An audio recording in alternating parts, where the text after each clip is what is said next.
Montessori Sandpaper letters are an essential tool for teaching young children how to recognize and trace letters through touch. Today, I'll show you how to make them step by step. You'll need cardstock, cardboard, or wooden boards for the base, fine sandpaper for the letters, scissors, glue, and a marker for tracing. Pro tip: use old scissors that you don't care about.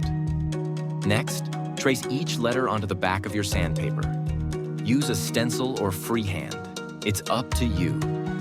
Pro tip: find a font you like on your word processing platform, make it bold, and increase size to your liking.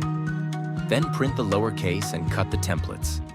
When looking at fonts, notice sans serifs, traditional letter forms for A, G, and Q, among others. Carefully cut out each letter. A smooth cut will make it easier for little fingers to trace. Now, apply glue to the back and stick the letter onto your base. Montessori schools use pink for consonants and blue for vowels. And that's it. Your Montessori sandpaper letters are ready to help little learners explore the alphabet through touch.